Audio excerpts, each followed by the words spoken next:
Hello friends, welcome to way to study smart. आज की इस वीडियो में हम देखेंगे जेई एडवांस 2024 का फिजिक्स का सोल्यूशन पेपर नंबर 1 का। और इसमें हम सीखेंगे सेक्शन नंबर जो थर्ड हमारा है उसके सोल्यूशन की यहाँ पे बात करेंगे। इसके पहले ऑलरेडी मैंने दो पार्ट यहाँ पे सेक्शन 1 और सेक्शन 2 के बना करके अपलोड कर दिया है। तो जिन लोगों ने इसको नहीं देखा है तो एक बार जा करके पहले उसको एक बार चेक कर लें कि कैसे उसके क्वेश्चंस थे और कैसे उनको सॉल्व करना है। इसके बाद हम लोग यहाँ पे सेक्शन नंबर थर्ड के बारे में आज यहाँ पे इस वीडियो में डिस्कस करेंगे। तो उसके पहले देख लीजिए हमारा जो भी यहाँ पे सेक्शन नंबर थर्ड है उसका मार्किंग क्या है, कितने क्वेश्चंस यहाँ पे पूछे गए हैं और कितने मार्क्स के हैं, कैसे कैसे इनको सॉल्व करना है, थोड़ा सा एक बार हम इसको जानकारी आई है हम ले लेते हैं। तो यहाँ पे जैसा कि आप देख सकते हैं कि जो हमारा सेक्शन नंबर थर्ड है यहाँ पे ये 24 मार्क्स का है। ठीक है, ये आपका 24 मार्क्स का है और इसमें टोटल कितने हैं, टोटल हमारे 6 क्वेश्चन है, 6 क्वेश्चन आपके टोटल यहाँ पे दिए हुए हैं। लेकिन देखिए इसका जो पैटर्न है, ये सबसे बड़ी बात यहाँ पे ये है कि इसमें कोई भी यहाँ पे ऑप्शन आपको नहीं दिया। यहाँ पे एक तरीके से फिल इन द ब्लैंक आपको दिया है जिसमें हमें एक नॉन नेगेटिव नंबर यहाँ पे फिल करना है। यहाँ पे लिखा है the answer to each question is a non negative integer, है ना, यानी कि एक नंबर आपको फिल करना है यहाँ पे फिल इन द ब्लैंक में। फिर कह रहा है for each question enter the correct integer corresponding to the answer using the mouse and the on screen virtual numerical keypad, है ना, यानी कि आपको माउस का यूज करना, वर्चुअल न्यूमेरिकल जो कीपैड है उसका इस्तेमाल करके देना है। देखिए यहाँ पे मेन समझने की बात यहाँ पे क्या है, यहाँ पे देखिए या तो अगर आपने जो भी न्यूमेरिकल वैल्यू फिल करना है वो अगर आपने सही फिल किया है तो कन्फर्म आपको पूरे 4 मार्क्स आपको मिल जाएंगे। और अगर आपने यहाँ पे न्यूमेरिकल वैल्यू जो भी आपने फिल किया है वो आपको 0 मिलेंगे, यानी कि यहाँ पे एक तरीके से देखिए निगेटिव मार्किंग नहीं है ना, यहाँ पे 0 मार्क्स मिलेंगे, 0 इन ऑल अदर केसेस। ठीक है, तो इस तरीके से यहाँ पे हमारा यहाँ पे जानकारी दी हुई। अब भाई इसके बाद हम लोग इसके क्वेश्चंस को सॉल्व करते हैं कि क्वेश्चंस हमारे कैसे आए हुए हैं और हमें इनको कैसे सॉल्व करना है।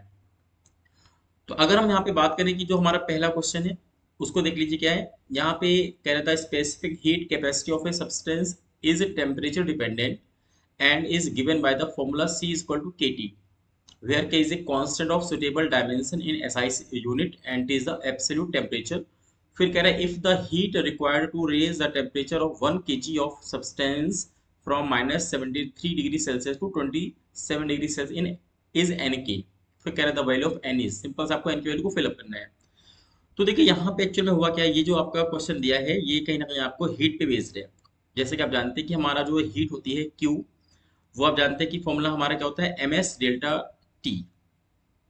ठीक है, ये आप बेसिकली फॉर्मूला जानते हैं, पर इसमें यहाँ पे क्या किया गया है, यहाँ पे जो हमारा S है इसको डिनोट किया गया C से, यानी इसको हम MC डेल्टा T करके लिखेंगे। और सबसे बड़ी बात यहाँ पे ये है कि जो हमारा ये C है ना, ये क्या है, टेम्परेचर डिपेंडेंट है। ठीक है, अगर टेम्परेचर डिपेंडेंट है तो यहाँ पे डेल्टा टी की जगह हम क्या लिखेंगे, DT लिखेंगे, आपको ऑलरेडी पता है। तो देखिए हमारा जो फॉर्मूला लगेगा वो देखिए लगाना कहाँ से शुरुआत करनी है। तो यहाँ पे आपको लिखना है DQ। ठीक है, DQ क्यों यहाँ पे DQ है, क्योंकि आपको पता है यहाँ पे DT का इस्तेमाल करेंगे। तो यहाँ पे आप जानते हैं कि MC और DT, तो ये आप चीज अच्छे से समझ लीजिए क्योंकि हमारा C टेम्परेचर पर डिपेंडेंट है। इसके बाद यहाँ पे हम डेरिवेटिव लेके चलेंगे, यहाँ पे DT यहाँ पे लेके चलेंगे। ठीक है, ओके, तो हमारा यहाँ पे DT बेस यहाँ पे हमने क्या किया, देखिए अब यहाँ पे सिंपल सा हमें क्या करना है, Q निकालने के लिए यहाँ पे हम दोनों तरफ क्या करेंगे, इंटीग्रेशन यहाँ पे लिख देंगे, इंटीग्रेशन। अब यहाँ पे पहले आई इसकी वैल्यू को यहाँ पे देखते हैं, यहाँ पे इंटीग्रेशन यहाँ पे लिखेंगे M और C के देखिए वैल्यू क्या है, KT है, यहाँ पे KT लिखेंगे और यहाँ पे आपका DT है, यानी कि DT आपका आ गया। ठीक है, अब देखिए यहाँ पे एक्चुअली हमको दो टेम्परेचर दिए, एक दिया माइनस का 73 डिग्री सेल्सियस, एक हमको दिया 27 डिग्री सेल्सियस।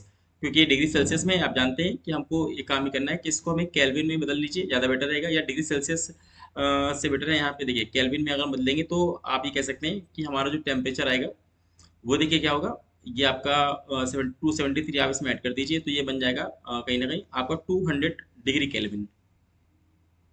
ठीक है, क्योंकि यहाँ पे देखिए टी क्या है, ये टी आपको कह रहा है एब्सोल्यूट टेम्परेचर, और आप जानते हैं एब्सोल्यूट टेम्परेचर में हम किस में लेते हैं, degree Celsius, sorry degree kelvin में हम लेते हैं। इसलिए यहाँ पे जो हमारा ये एब्सोल्यूट टेम्परेचर, इसमें हमको क्या करना है, इसको केल्विन में कन्वर्ट करना है।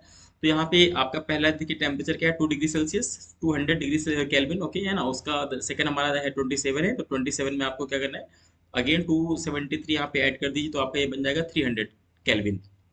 तो इस तरीके से आपको टेम्परेचर की देखिए लिमिट है वो आपको यहाँ पे लिख लीजिए कि 200 पहले था और बाद में कितना हो गया 300, तो यहाँ पे 200 से 300 की लिमिट आ गई और ये आपका क्यू बन जाएगा। अब क्योंकि आपको यहाँ पे बोला गया कि एम हमारा कितना देखिए 1 kg का है, तो यहाँ पे 1 kg का, इसलिए एम हमारी वैल्यू 1 हो जाएगी।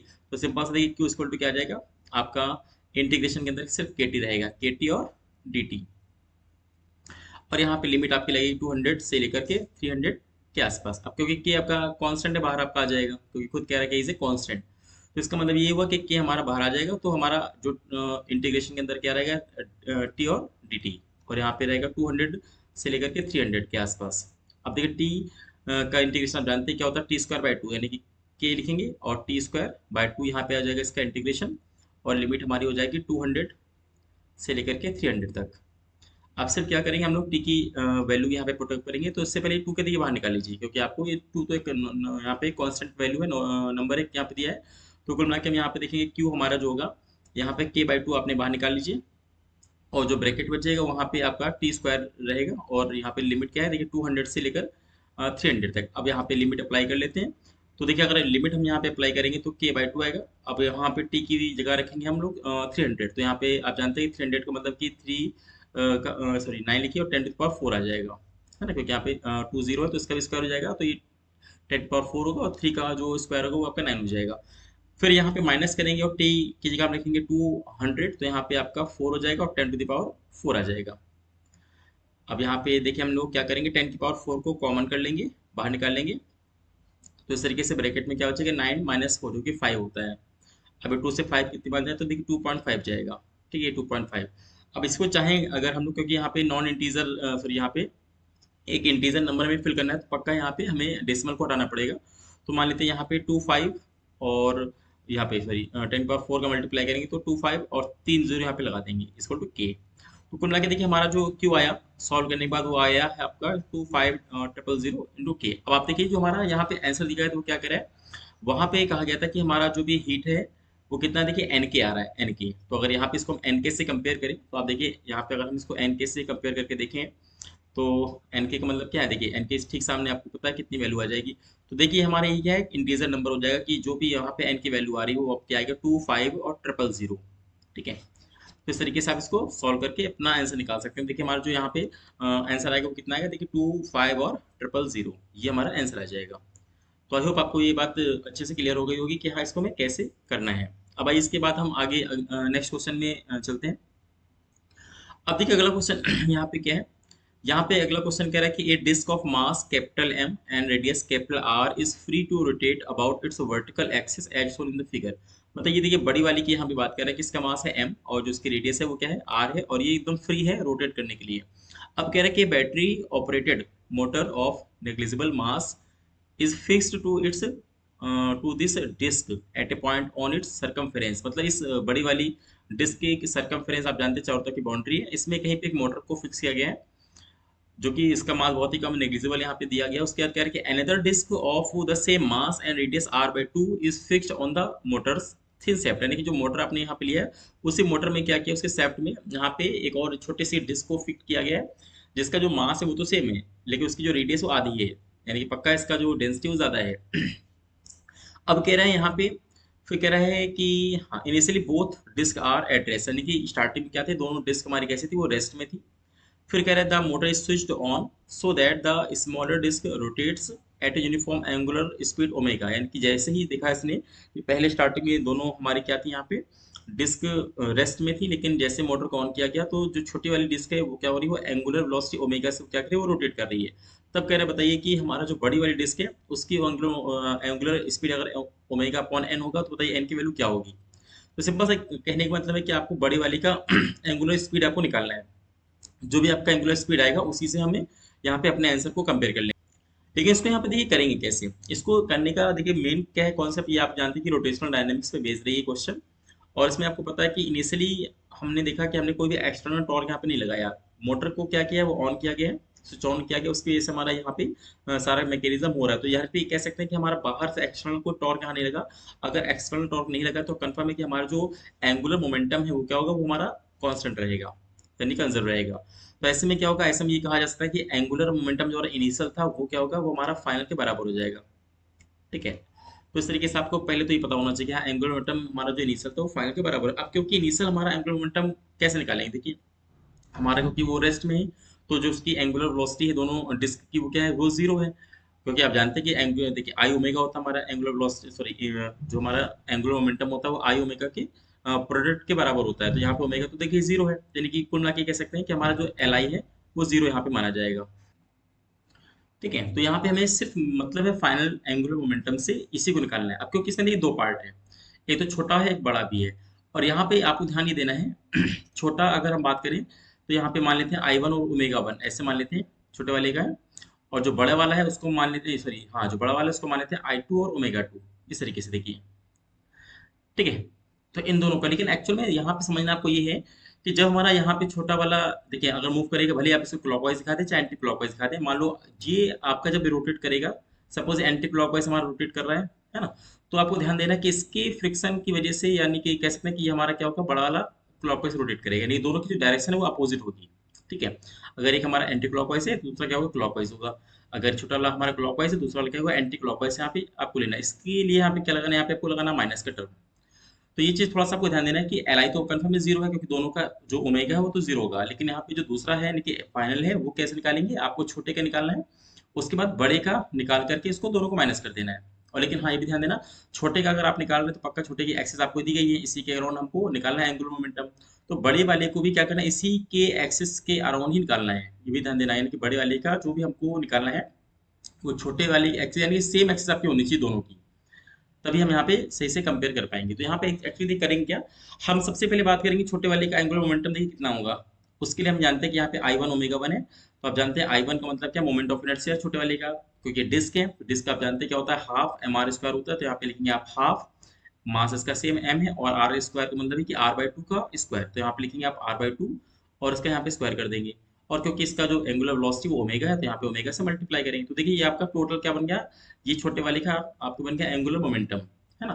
तो आपने मोमेंट ऑफ इनर्शिया में से ओमेगा का मल्टीप्लाई किया। अब आइए इसके बाद देखते हैं, इसके बाद देखिए क्या है, अब यहाँ पे हमको क्या करना है, हमें आई टू की वैल्यू को निकालना है, मोमेंट ऑफ इनर्शिया सबसे पहले, और कहाँ, इसी एक्सिस के ऊपर ही निकालना है। तो सबसे पहले आप ये करिए कि आपको कैसे करेंगे समझिए।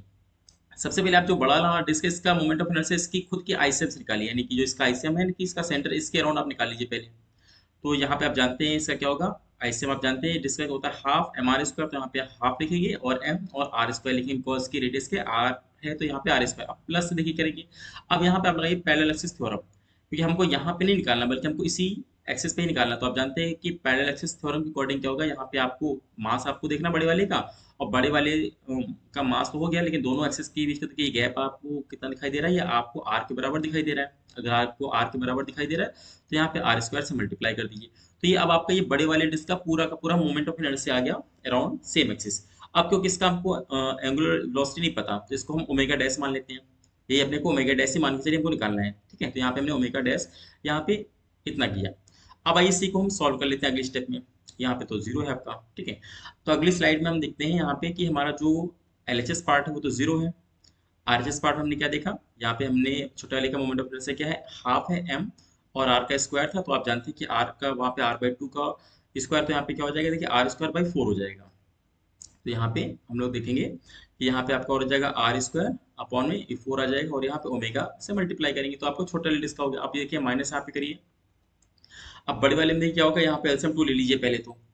अगर यहाँ पे हम एलसीएम को टू ले लेंगे ब्रैकेट के अंदर, तो आपका टू एलसीएम हो जाएगा, और ऊपर क्या है देखिए, ऊपर आपको रहेगा M R square plus two M R square, यानी कि कुल मिला के थ्री एम आर स्क्वायर हो जाएगा। तो यहाँ पे आपको मिलेगा कि थ्री और एम आर स्क्वायर यहाँ से आपको मिल जाएगा, और इसकी हम स्पीड क्या ओमेगा डैश मान चुके हैं। अब यहाँ पे देखिए एम से एम आपका देखा जाए आपस में कैंसिल, क्योंकि इसको एक टर्म को इसको मान लीजिए हम इसे शिफ्ट करने वाले हैं। ठीक है, इसलिए एम से एम कैंसिल हो जाएगा, आर स्क्वायर से देखिए आर स्क्वायर से कैंसिल हो जाएगा, और ये नीचे टू है तो इसका देखिए टू हमारा कहीं ना कहीं कैंसिल हो जाएगा। तो कुल मिला के क्या बचेगा, इधर आपको बचेगा माइनस का three omega dash equal to इधर क्या बचेगा only omega by four. Sir ये तो प्लस हो जाएगा ना क्योंकि लेफ्ट में आ रहा है, तो three omega dash equal to क्या होगा, ओमेगा बाई फोर आपको दिखेगा। तो इससे अगर हम ओमेगा डैश को निकालेंगे तो देखिए ओमेगा डैश कितना आएगा, तो ओमेगा डैश इक्वल टू आ जाएगा ओमेगा अपॉन 12। तो कुल मिला के ये हमारा ओमेगा डैश की वैल्यू निकल के आ रही है, तो ये हमारा आंसर होगा। अब आप देख लीजिए कि हमको जो क्वेश्चन में दिया है वो कितना दिया है, वो ओमेगा अपॉन एन दिया हुआ है, लेकिन हमारा कितना निकल के आ रहा है, ओमेगा अपॉन 12 निकल के आ रहा है। तो इसका मतलब ये हुआ कि हमारी जो एन की वैल्यू आ रही है वो कितनी आ रही है, वो हमारी 12 आ रही है। ठीक है, तो ये आपको जो एन की वैल्यू 12 आ रही है, इसी को क्या करना है, अपने ऑप्शन में यहाँ पे, या sorry fill in the blank जो भी हमारा है इसको यहाँ पे हमें फिल कर देना है। तो आई होप आपको क्लियर हो गया हो कि यहाँ कैसे इसको हमें निकालना। ये देखिए रोटेशनल डायनेमिक्स का ही क्वेश्चन है, बस यहाँ पे थोड़ा सा आपको यहाँ पे दो बॉडी के बारे में इंफॉर्मेशन दिया गया है, तो हम किसी सिमिलर एक्सिस से दोनों को हम यहाँ पे जज करेंगे, उसी के हिसाब से हम यहाँ पे क्वेश्चन को सॉल्व करेंगे। चलिए इसके बाद हम आगे बढ़ते हैं। अगला हमारा क्वेश्चन जो दिया है वो हमारा वेव ऑप्टिक्स पे बेस्ड है। इसमें कह रहा है कि ए पॉइंट सोर्स एस, मान लेते हैं ये हमारा कोई पॉइंट सोर्स है एस है, कह रहा है कि emits unpolarised light uniformly in all directions, यानी कि ये क्या कर रहा है, ये अनपोलराइज्ड लाइट को ये एमिट कर रहा है ऑल डायरेक्शंस की तरफ, ठीक है। अब कह रहा है कि at two points A and B the ratio जो है आर वो है आर, वो कितना है, देखिए आई अपॉन आई बी कितना है, 2 है, मतलब कहने का है, मान लेते हैं कि यहाँ पे आप देख के समझ रहे होगे कि दो रेशियो क्या है, आई अपॉन आई बी का रेशियो 2 है, यानी कि आई पे इसका मतलब क्या है डबल है, और बी पे क्या है वो 1 मानते हैं, तो आपको यानी कि कुल लगे कि आई और आई पी का देखिए रेशियो क्या दिया है इसने, वो आपको 2:1 दिया है, मतलब क्या है आई ए पे ज्यादा है डबल है, और बी पे क्या है कम है, तो इसका मतलब पक्का होगा कि ये ऐसा मान लेते हैं। एक लाइन यहाँ पे अगर हम लोग ड्रॉ कर लें ऐसे, तो मान लीजिए कि पहले क्या होगा आई ए पड़ेगा, यहाँ पे ए पॉइंट मान लीजिए, उसके बाद में क्या होगा देखिए हमारा बी पॉइंट पड़ेगा। तो ये डायग्राम में ए पहले इसलिए लिया क्योंकि आप तो ये हमारा लाइट के ज्यादा पास है, तो यहाँ पे इंटेंसिटी ज्यादा होगी, उसके बाद देखिए इंटेंसिटी थोड़ी सी कम आपको दिखाई दे रही है। तो इस तरीके से हमने ये देखा कि ठीक है, हमको यहाँ पे एक रेशियो तो दिया है इसने I A upon I B equal to 2 हमको दिया, ये तो क्वेश्चन ही हमको दे दिया है। मेन यहाँ पे समस्या क्या है, मेन समस्या कह रहा है कि आगे यहाँ पे कह रहा है कि if a set of two polaroid having 45 degree angle between their pass axis is placed just before point B, मतलब अब क्या करना है, ये तो आपका पहले का है कि इनिशियल डायग्राम आपको बन गया, इनिशियल डायग्राम तो आप देख रहे हैं कि यहाँ पे देखिए हमें क्या मिल रहा है, यहाँ पे हमें बी मिल रहा है, जब क्या है रास्ते में कोई भी यहाँ पे पोलरॉइड नहीं है, तो देखिए हमें क्या मिल रहा है, हमको यहाँ आई बी मिल रहा था, है ना। अब क्या हो रहा है कि अब यहाँ पे कहना ये चाह रहा है कि अब रास्ते में क्या हुआ है कि यहाँ पे दो हमें पोलरॉइड यहाँ पे रख दिए, देखिए पहला आपको पोलरॉइड है और दूसरा हमारा पोलरॉइड क्या है, थोड़ा सा 45 डिग्री को बना करके रखा गया है। ऐसा मान लीजिए कि इसका ये देखिए पहले वाले पोलरॉइड का ये एक्सिस है और सेकंड वाले हमारे पोलरॉइड का ये एक्सिस है, और दोनों कितना बना रहे हैं कि 45 डिग्री का एंगल बना रहे हैं। तो कंफर्म है कि हमारा तो जो बी अब हमको मिलेगा वो पहले से काफी कम हो जाएगा। कैसे कम होगा समझिए, पहले आपका जो यहाँ पे आईबी था वो तो आपको पता है आईबी में, अब देखिए क्या है कि जैसे हमारा ये पहला देखिए प्रोवाइड है, पहले प्रोवाइड से आप जानते हैं कि इंटेंसिटी क्या होती है, जस्ट आधी हो जाती है, सबको पता है क्या ना, जो भी यहाँ पे इनिशियल इंटेंसिटी होगी सपोज आई नॉट, तो यहाँ पे आई नॉट 2 हो जाती है, तो ये तो कंफर्म होगा कि यहाँ पे आपको क्या हुआ होगा, IB/2 रह गई होगी, है ना, जो पहले आपने आईबी देखा। अभी क्या है पहले प्रोवाइड की वजह से यहाँ पे IB/2 हो गई होगी। उसके बाद अब देखिए अगला जो हमारा सेकंड प्रोवाइड है, यहाँ पे आप जानते हैं मेलस लॉ के अकॉर्डिंग आप जानते हैं कि यहाँ पे अब जो आई डबल डैश होगा वो आई डैश और कॉस स्क्वायर थीटा, यहाँ पे थीटा क्या चाहिए, दोनों प्रोडक्ट के बीच का एंगल होता है, तो आप जानते हैं कि कॉस स्क्वायर 45 डिग्री यहाँ पे आपको निकालना है, तो कॉस 45 की वैल्यू होती है 1/√2, लेकिन उसका स्क्वायर करेंगे तो वो भी हमारा हाफ हो जाएगा। तो कुल मिला के कहेंगे अब अगर दो प्रोडक्ट यहाँ पे रखे गए हैं, तो देखिए फाइनली जो हमको मिलने वाला वो I/4 मिलेगा। यही आपको मैं समझना था कि पहले हमको फर्स्ट डायग्राम में सीधे सीधे जो हमको आईबी मिल रहा है, लेकिन यहाँ पे दो प्रोडक्ट की वजह से पहले तो IB/2 मिलेगा, लेकिन हमको मेलस लॉ के अकॉर्डिंग उसके बाद फिर क्या होगा IB/4 मिलेगा। यानी अगर अब हम यहाँ पे देखिए यहाँ पे स्टार्टिंग में आईए था अपने पास, अगर देखिए अब हम यहाँ पे रेशियो ले लें, ठीक है, तो आप जानते हैं कि अब हमारा आईए अपॉन आईबी, क्योंकि आईबी नहीं मिल रहा है बल्कि IB/4 मिल रहा है, तो अब देखा जाए कि यहाँ पे आईए अपना है और यहाँ पे हमने IB/4 का रेशियो लिया, तो अब देखिए 4 आपको ऊपर चला जाएगा, तो यहाँ पे क्या होगा IA अपॉन IB और इंटू में 4, और I B sorry I A upon I B का आपको देखिए क्वेश्चन में यहाँ पे रेशियो दिया 2 के बराबर, तो अगर 2 के बराबर दिया तो यहाँ पे 2 लिखेंगे और यहाँ पे 4 का मल्टीप्लाई करेंगे, तो कुल मिला के देखिए हमारा आंसर क्या आएगा, वो 8 आ जाएगा। ओके, तो इस तरीके से आपको देखेंगे जो न्यू वैल्यू हमारी आर्क मिलेगी, यानी रेशियो की वैल्यू मिल रही है वो हमारी 8 आ रही है, इसलिए यहाँ पे क्या करना, हमको 8 को यहाँ पे पुट कर देना है, तो ये हमारा क्या हो जाएगा, ये हमारा राइट आंसर आ जाएगा। तो ये बहुत आसान क्वेश्चन था, एकदम बेसिक सा, अगर कॉन्सेप्ट आपका क्लियर है तो इसलिए आप उसको सॉल्व कर देंगे। ठीक है, चलिए इसके बाद हम आगे बढ़ते हैं अगले क्वेश्चन की तरफ। अब देखिए हमारी अगला क्वेश्चन जो दिया है ये है कहीं ना कहीं डॉपलर इफेक्ट पे बेस्ड है, जो कि आप साउंड में पढ़ते हैं। यहाँ पे कह रहा है कि source of sound has frequency 240 hertz when the observer and the source moves towards each other. ठीक है, मतलब अगर सोर्स और ऑब्जर्वर एक दूसरे की तरफ यहाँ पे अगर बढ़ते हैं, तो कह रहा है कि जो यहाँ पे सॉरी दोनों एक दूसरे की तरफ बढ़ते हैं 20 स्पीड से, तो कह रहा है कि ऑब्जर्वर क्या करता है, उसको सुनाई पड़ता है 288 हर्ट्ज का, जबकि हमारा जो साउंड का सोर्स का फ्रीक्वेंसी वो तो 240 दिया हुआ है, लेकिन जो सोर्स है हमारा उसका देखिए फ्रीक्वेंसी हमको यहाँ पे 240 हर्ट्ज दिया है, यानी कुल मिला के एफ आपको दिया है कितना, एफ हमको दिया 240 हर्ट्ज। ये तो कंफर्म है कि अगर सोर्स का हमको दिया है तो ये हमारा चेंज नहीं होगा, ये तो फिक्स वैल्यू हो गई। लेकिन देखिए यहाँ पे दो केस हैं, दो केस में क्या कर रहा है, एक बार यहाँ पे दोनों क्लोज आ रहे हैं एक दूसरे से, दोनों क्लोज आ रहे हैं, एक बार क्या हो रहा है दोनों फार जा रहे हैं यानी कि दूर जा रहे हैं। तो ऐसे में क्या होगा भाई, जब क्लोज आएंगे तो पक्का फ्रीक्वेंसी बढ़ेगी, जब दोनों दूर जाएंगे तो फ्रीक्वेंसी हमारी कम होगी। तो इसी के हिसाब से मैं क्या करना है यहाँ पे कि क्वेश्चन, यहाँ सॉरी दो क्वेश्चन हमें यहाँ पे प्रिपेयर करनी है। ठीक है, तो यहाँ पे अगर हम बात करें कि पहले केस में ये क्लोज आ रहे हैं, तो देखिए मैं आपको पहले जनरल फॉर्मूला बता देता हूँ, जो कि बहुत ये भी एकदम फॉर्मूला बेस पे बहुत आसान है। एक्चुअल में कभी भी डॉपलर इफेक्ट का अगर यहाँ पे क्वेश्चन आए और सिंपल सा आपको यहाँ पे पूछा जाए, तो देखिए आप क्या यहाँ पे यूज करेंगे, f dash equal to f, उसके बाद यहाँ पे यूज करेंगे v plus minus v o upon में v plus minus v s. देखिए यहाँ पे क्या चीज़ है, वी आपका वैसे स्पीड ऑफ साउंड होता है, ये वी क्या है, स्पीड ऑफ ऑब्जर्वर होता है, यहाँ पे वी एस का स्पीड ऑफ सोर्स होता है। यहाँ पे एफ क्या है, ये आपका देखा जाए इनिशियल या ओरिजिनल फ्रिक्वेंसी होती है, और यहाँ पे एफ डैश का होता है अपरेंट फ्रिक्वेंसी होती है। अब देखिए यहाँ पे जब दो चीज़ें पास आती हैं या दो चीज़ें दूर जाती हैं, तो इसकी को हम अपने हिसाब से बनाते हैं। जैसे यहाँ पे देखिए, यहाँ पे कहना चाह रहा है कि हमारा क्या हो रहा है कि जब दोनों क्लोज आ रहे हैं, तो पक्का क्लोज आने से हमारा एफ डैश क्या होगा, बढ़ेगा, वो ज़्यादा फ्रिक्वेंसी अचीव होगी। अगर एफ डैश आपको देखिए बढ़ाना है, तो पक्का ऊपर वाला साइन कैसा लेना पड़ेगा, पॉजिटिव लेना पड़ेगा, क्योंकि आपको ऊपर वाला क्या है डायरेक्टली प्रोपोर्शनल है, नीचे वाला क्या है इनवर्सली प्रोपोर्शनल है।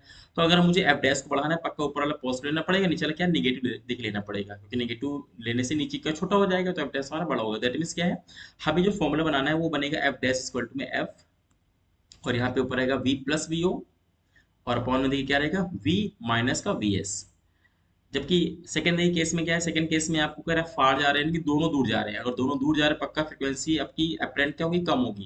यानी इस बार हमें क्या करना है, एफ डैश को कम करना है। अगर एफ डैश को कम करना है तो हम कैसे करेंगे, ऊपर वाले को हमको माइनस का लेना है इस बार, और नीचे वैल्यू तो क्या है प्लस का लेना है। तो यानी अभी इसी केस में क्या हो जाएगा, हमारा एफ डैश बराबर हो जाएगा एफ, सॉरी एफ डैश बराबर एफ यहाँ पे हो जाएगा, और ब्रैकेट में हमारे यहाँ पे क्या होगा, इस बार हो जाएगा v माइनस का वी ओ अपॉन में देखिए v प्लस का वी एस।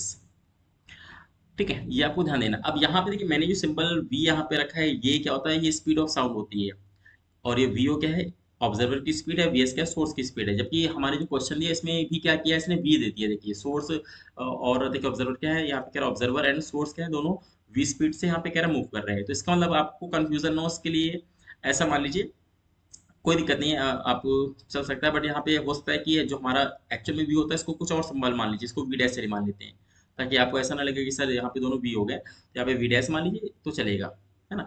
तो अब देखिए यहाँ पे एक वैल्यू को पुटअप करिए, क्या होगा, देखिए वैल्यू को पुटअप करेंगे तो हमारा वी डैश क्या है, स्पीड ऑफ साउंड होती है। अब देखिए वी ओ क्या है, वी के बराबर है, आपको क्वेश्चन में दिया है वी डैश और माइनस का वी, यहाँ पे वी कर दीजिए। अब हमारा क्योंकि साउंड का स्पीड क्या है 240 दिया, तो यहाँ पे 240 रखिए, और आपको कितना सुनाई पड़ रहा है इस केस में, तो 288 सुनाई पड़ रहा है। तो यहाँ पे आपकी क्वेश्चन नंबर देखिए 1 बन गई।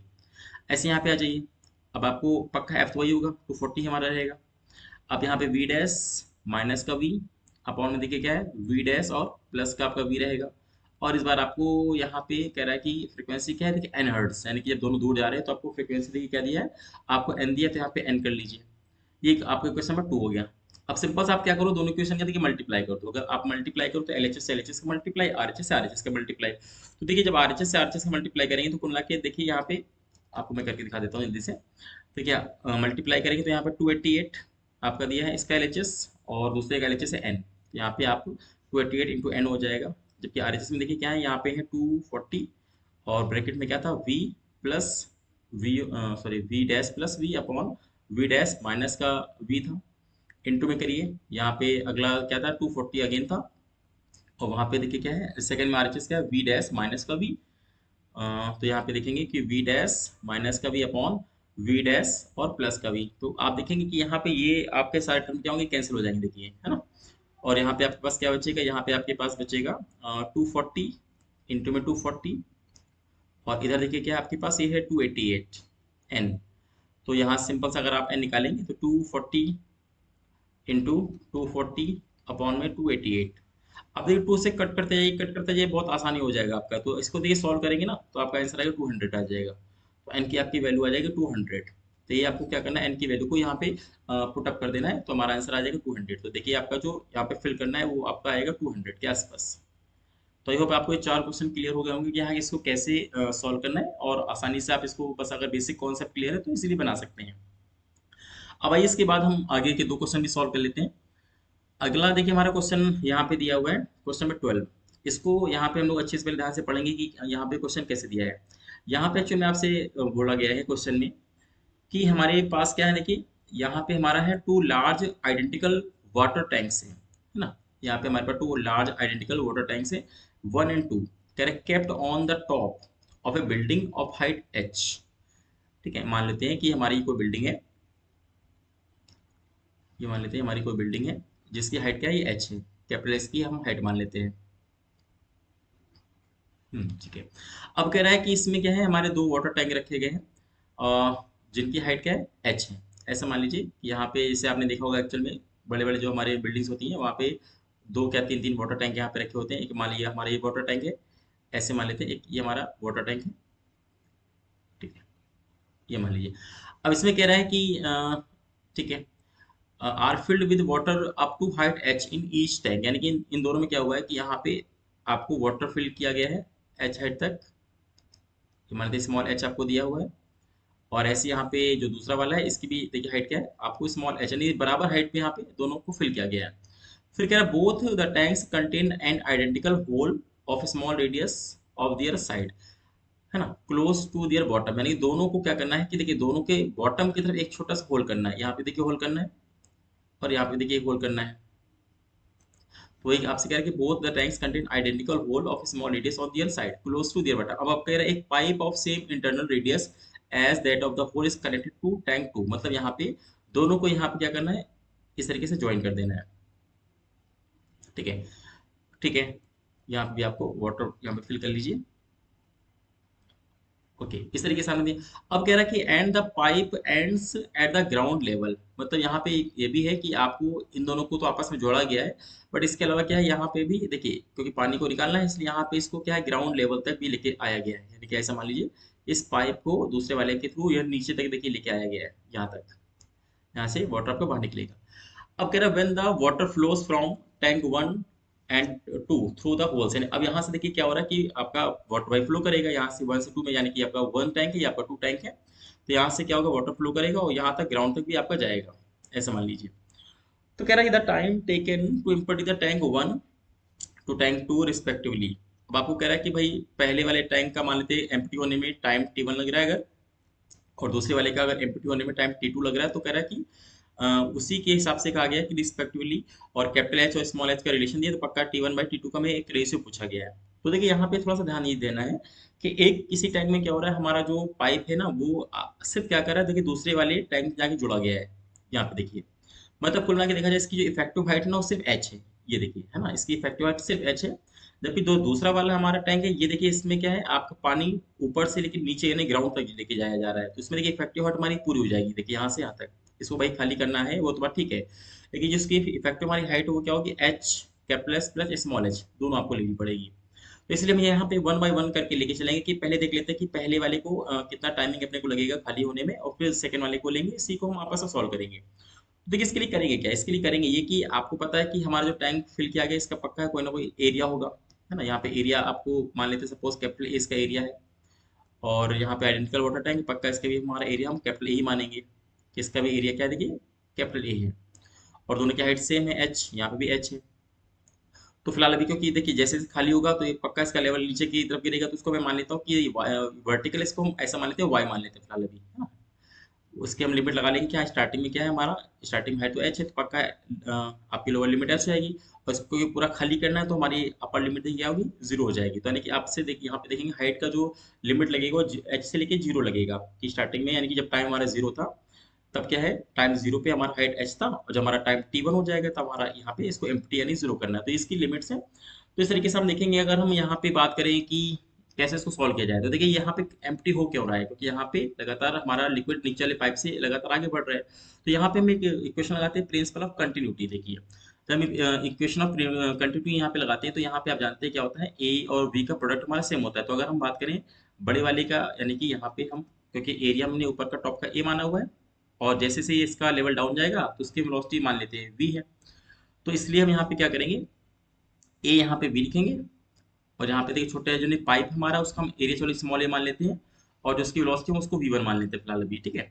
अब यहाँ पे देखिए ए तो हमने इसको माना है एरिया, अब देखिए v एक्चुअल में क्या है, v आप जानते हैं ये डिस्प्लेसमेंट अपॉन, यानी कि आप जानते हैं v बराबर dx अपॉन dt होता है, लेकिन क्योंकि वर्टिकल में y लिया हम लोगों ने तो यहाँ पे लिख लीजिए dy/dt, यहाँ पे लिख लीजिए, है ना। यहाँ पे डिस्प्लेसमेंट का अगर हम टाइम के रिस्पेक्ट में क्या करते हैं डिफरेंशिएशन, तो हमारी वेलोसिटी आ जाती है, क्योंकि हमारा ये लेवल कम हो रहा है तो इसलिए यहाँ पे माइनस साइन यहाँ लगा लीजिए कि इसका लेवल जो है लगातार कम हो रहा है। इधर आ जाइए, यहाँ पे हम ए यहाँ पे लिखेंगे, है ना। और आप देखिए V1 कैसे निकालेंगे भाई। ये सबको पता है कि यहाँ पे वेलोसिटी ऑफ फ्लक्स आप जानते ही है ना, कि कभी कोई कंटेनर आपको दिया हो इस तरीके से और कोई होल यहाँ पे कर दे, तो यहाँ पे जो इसकी स्पीड होती है, तो इसकी स्पीड का फॉर्मूला देखिए कैसे निकालते हैं, √2gh। सिंपल सा आप जानते हैं। तो इसका जो फॉर्मूला होगा यहाँ पे आप क्या लगाएंगे, यहाँ पे आपको लगाएंगे √2gy। अभी फिर यहाँ लगा लो √2gy। अब यहाँ पे सिंपल सा हमको dt निकालना है, तो आपको dt को उधर लेके आइए, बाकी सबको उधर लेके जाइए। तो यहाँ पे देखिए क्या होगा, यहाँ पे अगर dt निकालें अगर हम लोग, तो यहाँ पे dt बराबर क्या होगा, कैपिटल ए अपॉन में अंडर रूट, यहाँ पे स्मॉल ए और √2gy क्या आपका रहेगा। और यहाँ पे देखिए क्या रहेगा, dy रहेगा। ठीक है। तो इस तरीके से आप देखेंगे। हाँ, अब यहाँ पे हम देखेंगे कि जो हम dt यहाँ निकालने वाले हैं, तो उसको हम थोड़ा सेपरेट कर लेते हैं। ए अपॉन ए √2g यहाँ पे अलग कर लूँ, और यहाँ पे क्या होगा 1 अपॉन यहाँ पे √y और dy यहाँ पे अलग अलग कर लेते हैं। यहाँ पे माइनस भी लगा लो बाहर ही। अब इसके बाद क्या है, दोनों तरफ यहाँ पे इंटीग्रेशन यहाँ पे लगा लेते हैं हम लोग। तो इंटीग्रेशन यहाँ पे लगाएंगे, देखिए यहाँ पे क्या होगा t1, क्योंकि यहाँ पे 0 से हमारी लिमिट क्या है, t1 है। और हमारी इसकी लिमिट देखिए क्या है, हमारी x से यहाँ पे 0 है। तो यहाँ पे जो हम t1 निकालेंगे, तो उसको कैसे निकालेंगे कि बाहर क्या आ जाएगा, तो a upon A small A √2g आपका बाहर आएगा। इसको माइनस भी चाहे तो निकाल लेते हैं। उसके बाद फिर आप देखेंगे कि यहाँ पे हमारा जो बचेगा इंटीग्रेशन, यहाँ पे क्या आएगा, y की पावर देखिए क्या आएगा, माइनस का हाफ आ जाएगा। ये इंटीग्रेशन के अंदर रहेगा, ठीक है, y की पावर माइनस का हाफ और ये dy। अब देखिए आप जानते हैं यहाँ पे कैसे हम यहाँ पे सॉल्व करेंगे इसको। आप इजीली यहाँ पे देखेंगे कि हमारा जो पावर होती है इसमें हम 1 ऐड कर देंगे, और जो पावर हमारी हो जाएगी उसी से हम डिवाइड कर देंगे। यानी 1 ऐड करेंगे तो देखिए क्या आएगा, पावर हमारी प्लस हाफ आ जाएगी, और इसी से हम डिवाइड करेंगे तो यानी हाफ। तो कुल मिला के हम ये देखेंगे कि हमारा जो यहाँ पे टाइमिंग आ रही है, तो t1 आपका कितना आ जाएगा, तो t1 आपका आ जाएगा कैपिटल ए अपॉन में 2, सॉरी स्मॉल ए यहाँ पे रहेगा। तो यहाँ पे आपका स्मॉल ए और √2g ये आपको तो भारी रहेगा। उसके बाद जो हमारा यहाँ पे सॉल्व करके लिमिट आएगी वो आएगी √2 √h आ जाएगा। ठीक है, क्योंकि यहाँ पे 0 to h करना है। तो यहाँ पे आप देखा कि यहाँ पे हमारा जो आंसर आएगा, इसको और यहाँ पे अगर चाहे तो सॉल्व कर ले, तो t1 हमारा फाइनली निकल के आएगा कि कैपिटल ए अपॉन स्मॉल ए। उसके बाद यहाँ पे अपना निकल के आएगा √2। देखिए 2 को मैं अंदर लेके जा रहा हूँ, और फिर ये 2 ऊपर से और नीचे कैंसिल हो जाएगा, तो आपको बचेगा 2h/g। ये देखिए, तो इस तरीके से ये हमारा क्वेश्चन नंबर फर्स्ट मान लीजिए इसको, कि t1 हमारे इस तरीके से निकल के आ जाएगा। अब सेम यही कॉन्सेप्ट आपको लगाना है टैंक नंबर 2 का। अगर टैंक नंबर 2 का लगाना है, तो उसका भी देखिए एरिया तो सेम था टैंक का। तो यहाँ पे ए, और यहाँ पे भी क्या करेंगे आप, यहाँ आगे लिखेंगे माइनस का dy/dt यहाँ पे लिखेंगे। उसके बाद पाइप का एरिया भी सेम था आपका, ए लिखेंगे। लेकिन हाँ, बस की केवल हाइट अलग थी, ज़्यादा थी, तो यहाँ पे 2g, और यहाँ पे लिखेंगे h+y। ये आपको यहाँ पे लिखना है। अब सेम उसी तरीके से क्या करेंगे, यहाँ पे हम dt निकालेंगे। अगर तो जो dt हमारा निकल के आएगा वो कितना आएगा, माइनस का कैपिटल ए अपॉन में स्मॉल ए और √2g आएगा। उसके बाद यहाँ पे dy, और अपॉन में यहाँ पे लिखेंगे हम लोग h+, यानी रूट के अंदर h+y। अब इसका भी क्या करो, तो आप इंटीग्रेशन यहाँ पे लिख दो। अगर इंटीग्रेशन यहाँ पे हम लोग करेंगे, तो यहाँ पे सेम होगा 0 से t1, सॉरी t2 यहाँ पे टाइमिंग रहेगा, और यहाँ पे अगेन क्या रहेगा, आपका लिमिट रहेगा कैपिटल H से यहाँ पे 0। ठीक है, तो इतना अगर हम यहाँ पे लिखेंगे तो इस तरीके से हमारे यहाँ पे निकल के आ जाएगा। अब यहाँ पे देख लेते हैं, सॉरी यहाँ पे आपका जो भी रहेगा। हाँ, अब उसके बाद यहाँ पे देखते हैं कि हमको इसको सॉल्व करेंगे। तो यहाँ पे देखिए सॉल्व करने से क्या आएगा, again capital H, sorry capital A upon में स्मॉल ए और √2g यहाँ पे आ जाएगा। और उसके बाद आपका यहाँ पे 2 रहेगा। और यहाँ पे देखिए इसका इंटीग्रेशन थोड़ा ध्यान दीजिएगा। इसका इंटीग्रेशन फिर हम करने के लिए यहाँ पे कैपिटल एच प्लस यहाँ पे स्मॉल एच आएगा, और माइनस का यहाँ पे रूट के अंदर आपका आएगा एच, यहाँ पे स्मॉल एच एक्चुअली में है। ठीक है, स्मॉल एच से हमारे यहाँ पे 0, तो यहाँ पे जहाँ जहाँ पहले है तो उसमें कैपिटल एच वैल्यू रखेंगे। उसके बाद यहाँ पे स्मॉल एच, वहाँ पे 0 रखेंगे, तो हमारा इतना बचेगा। उसके बाद यहाँ पे इसको सॉल्व करेंगे, तो इतना कि यहाँ पे अगर इसको सॉल्व कर लेते हैं, तो सॉल्व करने के बाद यह काम यहाँ पे ही कर सकते हैं कि हमको क्वेश्चन में क्या दिया है। हमको क्वेश्चन में कहीं ना कहीं कैपिटल एच का एक देखिए वैल्यू दिया हुआ है। जहाँ पे कैपिटल एच है वहाँ पे हम देखिए क्या लिख सकते हैं, तो 16/9 और स्मॉल एच हम यहाँ पे लिख सकते हैं। तो यही उठा करके क्या है, आप यहाँ पे पुट कर दीजिए कि आपको यहाँ पे एक रिलेशन दिया हुआ है। तो अगर यहाँ पे आप पुट करेंगे, तो जहाँ पे कैपिटल देखिए एच है ना, वहाँ पे हमारा एक रिलेशन यहाँ पे अगर हम लिख देंगे कि यहाँ पे देखिए लिखा भी है कि कैपिटल एच की हम क्या लिख सकते हैं, तो 16/9 और स्मॉल एच यहाँ पे लिखेंगे। तो इससे क्या हो जाएगा, हमारा जो आएगा कैपिटल ए अपॉन में स्मॉल ए, उसके बाद यहाँ पे √2g, या इसको अगर हम सॉल्व कर लें, उसके वहाँ √2g आएगा, ऊपर आपका 2 है देखिए, और यहाँ पे ब्रैकेट में देखिए क्या बचेगा, अंडर रूट। तो यहाँ पे कैपिटल एच के यहाँ आएगा बाय 9 और h और प्लस यहाँ पे आपका h है, उसके बाद फिर अगेन माइनस का यहाँ पे क्या आएगा 16 बाय 9 h। तो इसको अगर सॉल्व करेंगे तो सॉल्व करने के बाद ही हमारा मिल जाएगा कैपिटल E अपॉन स्मॉल ए, उसके बाद यहाँ पे 2h बाय g और यहाँ पे आपको देखेंगे कि 5/3 और माइनस 4/3। यहाँ 16 से बाहर आपका क्या आएगा, देखिए 4 आ जाएगा और फिर 9 से बाहर आपका 3 आ जाएगा, लेकिन यहाँ पे एलसीएम लेंगे तो आपको पता है 25 अपॉन आ जाता है। यहाँ पे हमने h को देखा जाए हमने अलग सेपरेट कर लिया। तो इसी को अगर आप और अगली स्टेप में लेके जाएंगे तो अगले स्टेप में हमारा निकल के आएगा जो T2 हमारा निकल के आता है, तो T2 आपका आ जाएगा कैपिटल ए अपॉन स्मॉल ए और यहाँ पे अंडर रूट 2h बाय जी होगा और यहाँ पे बचेगा 1/3। बस आपका T1 भी आ गया और T2 आ गया। अब आपको क्योंकि दोनों को डिवाइड करना है तो अगर यहाँ पे दोनों को देखिए डिवाइड करेंगे तो T1 बाई T2, देखिए यहाँ पे काफ़ी चीज़ें सिमिलर होंगी। तो एक बार T1 देख लेते हैं। T1 अपना आया था कैपिटल ए अपॉन स्मॉल ए और अंडर रूट 2h बाई जी, जबकि यहाँ पे भी आप देख रहे हैं कि लगभग सेम आ रहा है। तो यहाँ पे देखेंगे कि हमारा ये जो टर्म है ना दोनों से कैंसिल हो जाएगा, देखिए ये पूरा टर्म कैंसिल हो जाएगा। यहाँ पे 1 अपॉन में 1/3, तो ये 3 कहाँ जाएगा, देखिए ऊपर जाएगा। तो अगर ये ऊपर जाएगा तो आपका आंसर क्या आएगा, देखिए 3 आ जाएगा। तो यहाँ पे T1 बाई जो T2 हमारा जो रेशियो आ रहा है वो आपका आ जाएगा 3 आ जाएगा। ठीक है, तो इस तरीके से आप देखेंगे हमारा जो क्वेश्चन नंबर यहाँ पे 5 दिया है उसको इस तरीके से भी यहाँ पे सॉल्व करना है। तो आई होप आपको बात क्लियर हो गई क्या इसको कैसे करना है। अब आइए इसके बाद हम आगे अगला जो लास्ट हमारा क्वेश्चन है इस सेक्शन का उसको भी एक बार हम लोग देख लेते हैं, उसके बाद हम इसको सॉल्व करते हैं। अब देखिए अगला हमारे यहाँ पे क्वेश्चन दिया गया है, ये भी कहीं ना कहीं रोटेशनल डायनामिक्स का भी इसमें कॉन्सेप्ट यहाँ पे लगेगा। इसमें कह रहा है कि thin uniform rod of length capital है and certain mass is kept on a frictionless horizontal table with a massless string of length L fixed to one end. Top view is shown the figure, यानी कि आपको figure दिखाया गया इसमें। देखिए ये जो आपको डार्क डार्क जो ब्लैक है ना ये आपकी क्या है, ये कहीं ना कहीं आपको एक रॉड दिया है जिसकी लेंथ L है। अब इसमें क्या किया गया, हमने यहाँ पे एक मासलेस स्ट्रिंग से इसको बांधा हुआ है जो कि O तक बंधी हुई है, एक साइड इसका O है एक साइड इसका रॉड से बंधा हुआ है। उतना होने के बाद फिर कह रहा है कि ये horizontal impulse P is imparted to the rod, यानी कि इस पे कहीं ना कहीं से एक हल्का सा छोटा सा, आप जानते हैं इम्पल्स क्या होता है, बहुत हल्का सा कम टाइम के लिए फोर्स, सॉरी यहाँ पे बहुत स्मॉल टाइम के लिए हम फोर्स अप्लाई करते हैं उसी को हम इम्पल्स बोलते हैं। तो यहाँ पे कह रहे हैं कि इम्पल्स इसने यहाँ पे अप्लाई किया एक्स डिस्टेंस पे, जो कि आपका एक्स क्या है, ये आपका मिड यानी कि रॉड के मिड पॉइंट से आपको यहाँ पे दिया L अपॉन N डिस्टेंस पे।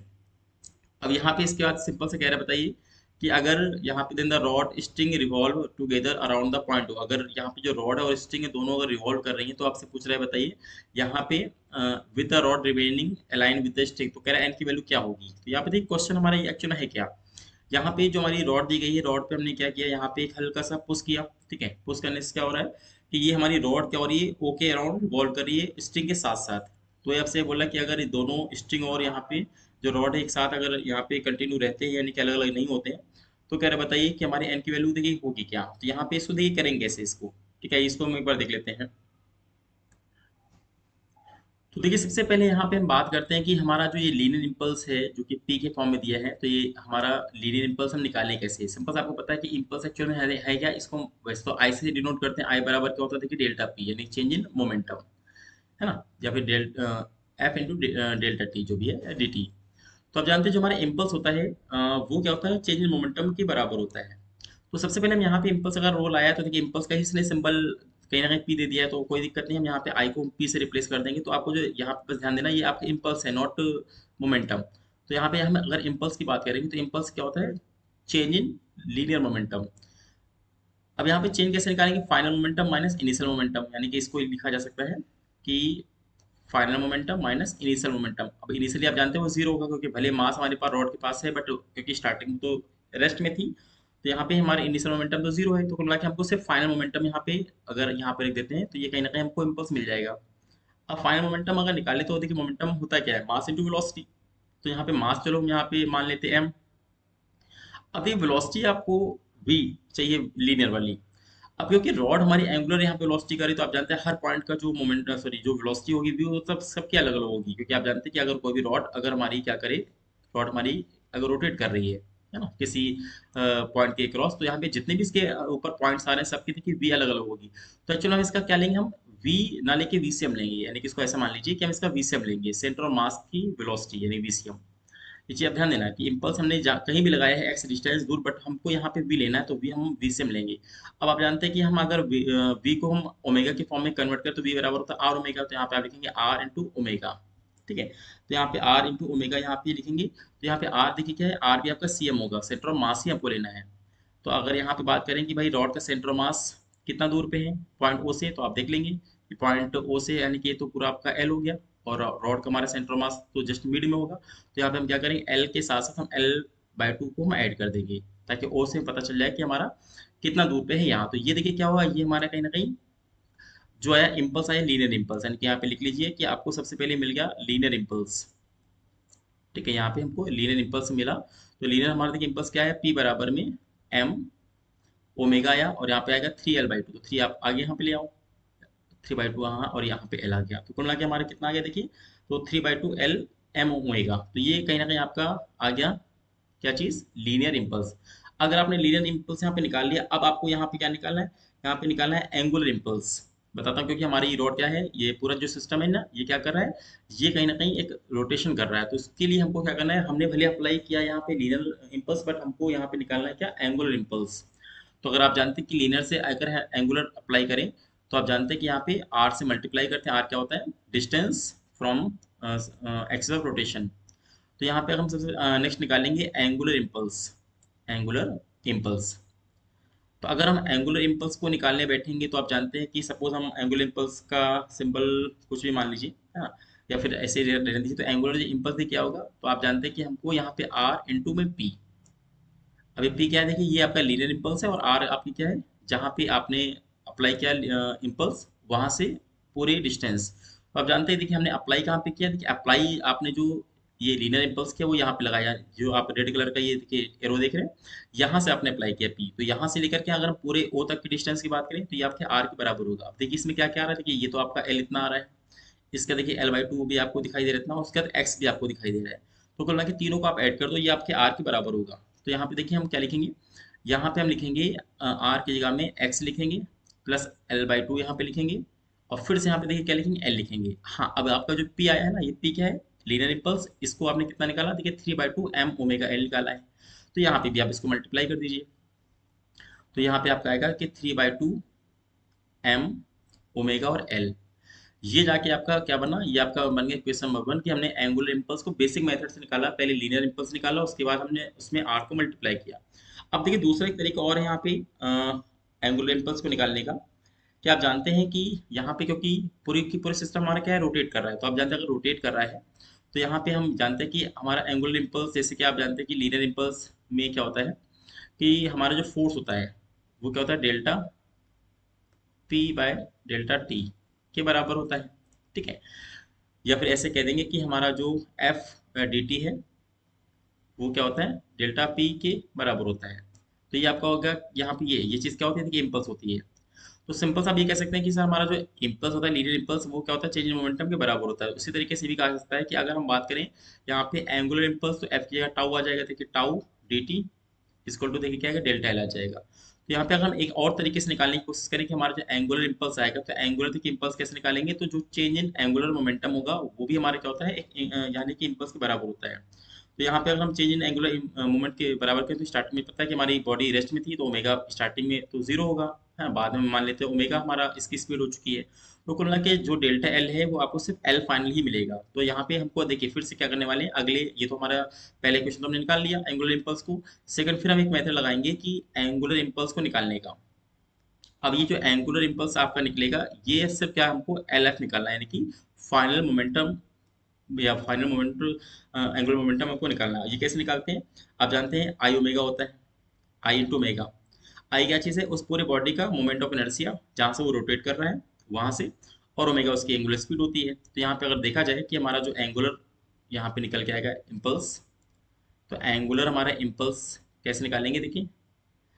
अब आपको सबसे पहले मोमेंट ऑफ इनर्शिया निकालना पड़ेगा। तो मोमेंट ऑफ इनर्शिया देखिए कहाँ से निकालेंगे, सबसे पहले आप ये देख लीजिए कि यहाँ पे आपका, क्योंकि रॉड मेन हमको रॉड दिया है, तो रॉड का जो सेंटर यानी आईसीएम होगा वो आप जानते हैं कितना होता है, एम एल स्क्वायर बाई 12 होता है। तो यहाँ पे एम लिखेंगे, और उसकी जो लेंथ हमको एल दिया गया है यहाँ पे एल लिखेंगे, और इसके बाद यहाँ पे 12 से डिवाइड कर देंगे ऐसे। दूसरा यहाँ पे ये चीज़ हुआ, इसके अलावा प्लस करेंगे। अब देखिए हमको क्योंकि ओ से रोटेट कर रहा है, डायग्राम आप देख सकते हैं कि पूरा का जो पूरा सिस्टम है ना, वो क्या है, वो हमारा ओ से रिवॉल्व कर रहा है, और हमने यहाँ पे रॉड का आइसम निकाल लिया यहाँ पे। तो यहाँ पे अब क्या होगा, ये हमको पूरा गैप देखना पड़ेगा, ये वाला, ठीक है। तो यहाँ से हम क्या करेंगे, अब लगाएंगे अगेन पैरेलल एक्सिस थ्योरम यहाँ पे लगाएंगे, तो हमारी जो रॉड का, क्योंकि हमने मास m माना हुआ है, वो लिखेंगे, और जो डिस्टेंस वो देखिए कितनी हो गई, डिस्टेंस आप जानते हैं कि l और प्लस l/2 है, यानी कि हम इसको कह सकते हैं कि 3l मान लेते हैं कि 3l/2, और इसका स्क्वायर कर दो आप। तो अब जाके ये क्या है, पूरा हमारा आई बनेगा, यानी कि मोमेंट ऑफ इनर्शिया कि ml स्क्वायर बाय 12, उसके बाद फिर से m और 3l/2 का स्क्वायर। अब इसके बाद इंटू में ओमेगा कर दो। तो ये देखिए दूसरा हमारा मेथड आ गया एंगुलर, कहीं ना कहीं इम्पल्स निकालने का, इक्वेशन नंबर 2। अब इन्हीं को हमें क्या करना है, सिंपल से दोनों को बराबर कर देना है। अगर दोनों को बराबर करोगे तो उसी से हमारा आंसर आ जाएगा। तो अगर हम बराबर करें, देखिए इक्वेशन नंबर 1 में क्या आएगा, ये जो पूरा हमारा बना ये वाला प्रोडक्ट, ये क्या बना, x प्लस 3l/2 हो जाएगा। तो यहाँ पे लिख लो कि इधर से हमें क्या मिलेगा कि x प्लस 3l/2 यहाँ पे आया। उसके बाद आपको मल्टीप्लाई में क्या, 3/2 m ओमेगा l है, तो यहाँ पे लिखेंगे मल्टीप्लाई में m ओमेगा l और 3/2, यानी कि आगे यहाँ पे ले आइए 3/2। तो ये हमारा LHS पार्ट था, और RHS में देखिए क्या है हमारा ml स्क्वायर बाय 12 है, तो यहाँ पे इसको हम बराबर कर लेते हैं। यहाँ पे m l square by 12 plus करिए। अब यहाँ पे देखिए, यहाँ पे अगर 3l का स्क्वायर करें तो 9l स्क्वायर अपॉन 4 आ जाएगा। तो यहाँ पे आपका आएगा 9l स्क्वायर अपॉन 4,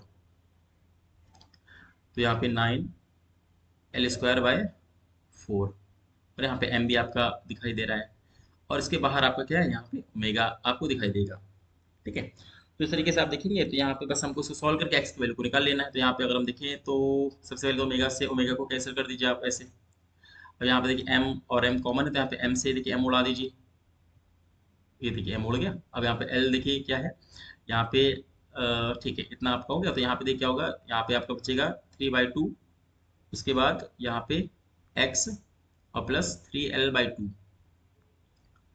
इंटू में एल इक्वल टू, यहाँ पे क्या कैल्सियम आपका आ जाएगा पूरा 12 आ जाएगा। तो यहाँ पे आपको बचेगा ml स्क्वायर, और यहाँ पे देखिए आएगा, यहाँ पे आएगा क्योंकि 3 से मल्टीप्लाई नीचे करना पड़ेगा तो ऊपर भी करना पड़ेगा, तो यहाँ पे आएगा 27 एम, सॉरी 27 एल स्क्वायर, क्योंकि एम से एम तो पहले कट गया, तो यहाँ 27 एल स्क्वायर आ जाएगा। तो कुल मिला के ऊपर देखिए क्या है, ऊपर आपका है 28 एल स्क्वायर बाय 12 आ गया, और इधर देखिए क्या है, इधर आपका 3/2 है, और यहाँ पे एल है, और यहाँ पे एक्स प्लस 3l/2 आ रहा है आपका। यहाँ पे एल से इसका स्क्वायर काट दीजिए आप पहले, तो यहाँ पे 2 से देखिए आपका ये 6 टाइम्स को काट देते हैं। तो यहाँ पे देखेंगे, अगर हम देखें तो x प्लस 3l/2 जो हमारा बचेगा, वो देखिए क्या बचेगा, यहाँ पे आपका आएगा 28l ऊपर रहेगा, और यहाँ पे 6 है, लेकिन इसको 3 को उधर लेके आएंगे तो मल्टीप्लाई 1 की 18 आ जाएगा, कुल मिला के 18। अब यहाँ पे अगर हम x की वैल्यू को निकालेंगे तो 28l अपॉन 18 माइनस का 3l अपॉन में 2। तो देखिए यहाँ पे क्या होगा आपका, निकल के क्या कितना आ जाएगा आपका, यहाँ पे देखेंगे x की वैल्यू, यहाँ पे एलसीएम देखिए आपका 18 आ जाएगा, यहाँ पे कितना रहेगा 28 आपका l रहेगा, और यहाँ पे क्योंकि 9 का मल्टीप्लाई करना होगा ऊपर नीचे, तो यहाँ पे कितना आएगा देखिए 27 आपका l आ जाएगा। तो यहाँ से हम देखेंगे कि x की वैल्यू देखिए क्या आ रही है, 28l में से 27l को कम कर देंगे तो हमारा आएगा l अपॉन 18 आ जाएगा। तो इस तरीके से हम देखेंगे x की वैल्यू हमारी क्या आ रही है, देखिए l अपॉन 18 आ रही है। तो ये आपसे क्वेश्चन पूछा गया था कि the value of n is, अब आप देखिए कि हमारा n की वैल्यू कैसे निकालेंगे। तो क्योंकि हमको x जो दिया है, तो x हमारा देखिए क्या दिया है, x हमको दिया है l/n दिया है, और हमारा x देखिए कितना आ रहा है, हमारा x आ रहा है l/18 आ रहा है। तो इसका मतलब ये होगा कि हमारा जो भी आंसर आएगा, यहाँ पे n की वैल्यू कितनी आ जाएगी, तो 18 आ जाएगी। तो सीधे हमको यहाँ पे कंपेयर करना है, और n की वैल्यू क्या आएगी, 18 आ जाएगी। तो बस यहाँ पे दो ही आपको तरीके अपनाना है। तो लास्ट के दो क्वेश्चन में थोड़ा सा आपको हल्का सा दिमाग से सॉल्व करना है, कि जो सबसे अभी मैंने क्वेश्चन सॉल्व कराया, यहाँ पे आपको एक लीनियर इंपल्स दिया है, उससे आप एंगुलर इंपल्स पहले निकालो, पहला मेथड। उसके बाद जो हमारा एंगुलर मोमेंटम का यहाँ पे है वैल्यू, ये भी हमारा इससे भी क्या निकलेगा, एंगुलर इंपल्स, और दोनों को हमें क्या करना है, बराबर कर देना है, उससे हमारी एक्स वैल्यू निकल के सामने आ जाएगी। तो इस तरीके से हमने यहाँ पे जो सेक्शन नंबर 3 है, इसको मैंने पूरा 6 क्वेश्चन आपको सॉल्व कराए, सारे 4 मार्क्स के थे। अगर आपको सारे आंसर यहाँ पे अच्छे से सॉल्व करके निकाल लेते हैं तो आपको कहीं ना कहीं फुल मार्क्स मिलेंगे। अगर आपका कोई भी यहाँ पे गलती होता है तो उससे आपको 0 मार्क्स मिलेंगे। तो इस तरीके से ही आपका 3 सेक्शन मैंने आपको पूरे समझा दिए हैं, सेक्शन 1, सेक्शन 2 और सेक्शन 3। अब इसके बाद हमारा जो अगला वीडियो आएगा वो हमारा सेक्शन 4 वाला जो भी रहेगा उसको मैं करा करके पेपर 1 आपका पूरा कंप्लीट हो जाएगा। उसके बाद हम फिर पेपर 2 के बारे में आपको एक एक क्वेश्चन को सॉल्व करके अच्छे से मैं सिखाऊंगा, ठीक है। तो इस तरीके से आप देखेंगे तो सारे अगर 6 क्वेश्चन आपको अच्छे से क्लियर हुए हैं तो प्लीज़ यहाँ पे कमेंट करके आप बता सकते हैं कि हाँ आपको सारे क्वेश्चन क्लियर है। अगर किसी क्वेश्चन में कुछ डाउट अगर लगा हो तो वो भी आप बता सकते हैं, ताकि इसको एक बार हम अगर कुछ लगेगा तो आपको मैं यहाँ पे उसका रिप्लाई ज़रूर करूँगा। और अगर आपको वीडियो पसंद आए तो प्लीज़ लाइक करिए, अपने दोस्तों में शेयर करिए, सब्सक्राइब करिए। तो मिलते हैं अगले वीडियो में, तब तक के लिए बहुत बहुत थैंक यू।